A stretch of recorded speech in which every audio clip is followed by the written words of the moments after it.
persilakan presentator pertama untuk membacakan materinya. Dipersilakan. Baik, saya akan menjelaskan apa itu obesitas.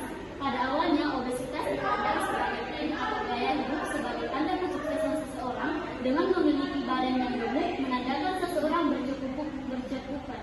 Namun sekarang, obesitas telah menjadi masalah yang serius karena memicu timbulnya berbagai komplikasi penyakit menyertainya. Masalah obesitas ini telah menjadi perhatian khusus Badan Kesehatan Dunia.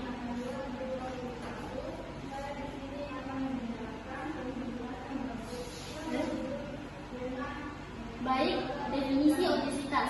Obesitas dan kegemukan itu memiliki pengertian yang berbeda, yaitu obesitas adalah suatu kondisi kelebihan berat tubuh akibat tertimbunnya lemak atau penumpukan lemak yang berlebihan akibat tidak keseimbangan asupan makanan atau energi intak dengan energi yang digunakan atau aktivitas energi expenditure dalam waktu lama. Sedangkan kegemukan atau kelebihan berat badan overweight adalah keadaan di mana berat badan seseorang melebihi berat badan normal.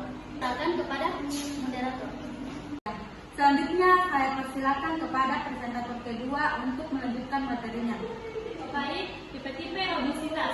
Tipe obesitas dibedakan menjadi dua klasifikasi, yaitu yang pertama tipe obesitas berdasarkan bentuk tubuh. Obesitas tipe 2 apel di mana letak berat tubuh di sekitar perut biasanya terdapat pada pria.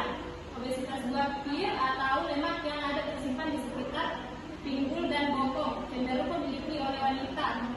Tipe ovid besar di seluruh bagian badan. Tipe ovid umumnya terdapat pada orang-orang yang gemuk secara genetik. Yang kedua, tipe obesitas berdasarkan keadaan sel lemak. Yang pertama, obesitas tipe hiperplastik. Obesitas terjadi karena jumlah sel lemak yang lebih banyak dibandingkan keadaan normal.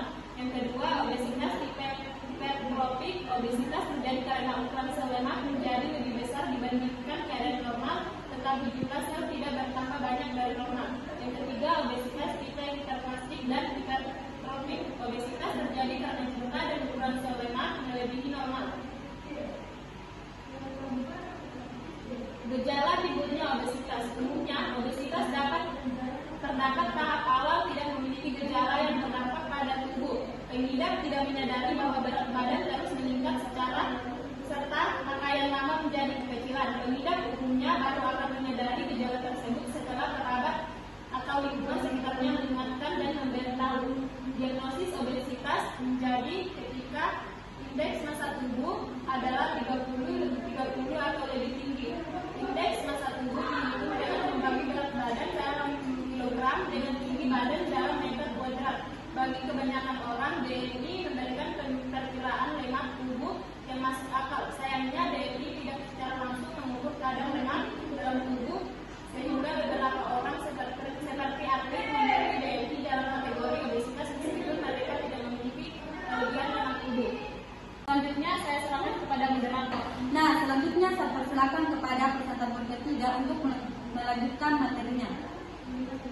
Nah, penyebab timbulnya obesitas.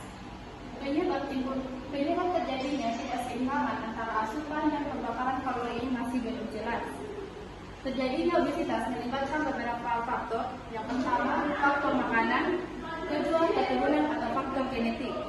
Ketiga, faktor hormon. Keempat, faktor psikologis. Kelima, gaya hidup yang kurang tepat dan pemakaian obat-obatan.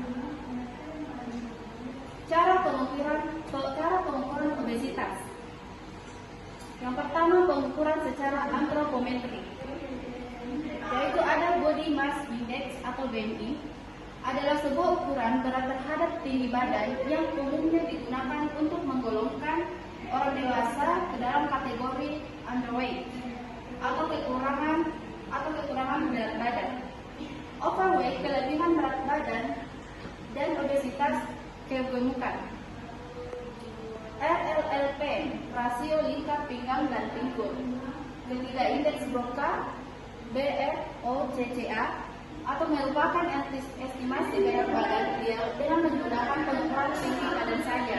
Kedua, pengukuran secara laboratif, yaitu BOD adalah perangkat komputerisasi berbentuk telur yang mengukur berat dan volume untuk menentukan kepadatan tubuh dan menghitung presentasi lemak tubuh.